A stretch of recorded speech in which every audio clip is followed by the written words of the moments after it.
Pane chiitiko chasiya nyika yese yeZimbabwe into a shock panyaya kuona kuti aiwa into inonzi mismanagement of mastate funds, vachiona kuti aiwa government yaED Mnangagwa aiwa haimboadresi maissues of the national interest but inoita anything aiwa so long chingoita kuti ivo vastay vari on to power, varambe vakachibata. Sanapinda mashoko anobuda achitsanangura achipiningurwa nevakomana panapa veThe Mirror Masvingo, ndo pana kuti subscribe or like or turn on the bell icon.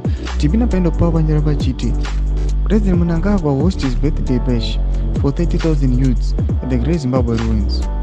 The international community said to be closely watching the extravagance that is easily over $1 million after Zimbabwe appealed for food aid. Panapa vari kutaura vachiti yes, tikuona kuti vakomana veYouth League aiwa vaitaura mazuva apfuura vachiti aiwa Great Zimbabwe tinenge takawanda zvinosvika 30,000 and then on top of that yakabva apila vakati tikumbira kuti government yenyika yeZimbabwe itipe food aid, vatipe chokudya tiriko ikoko.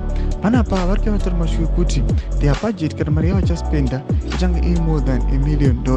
Vari kuva vachiti it is $1 million but kuona nyika yeZimbabwe iri muestate of hunger, tichiona nyika yakarohwa neEl Nino drought, tichiona vanhu vari kutadza kurarama munyika yeZimbabwe, mabusiness operations haasi kufamba, tinyatso kuona kunyange necurrency yacho iri kudeclina.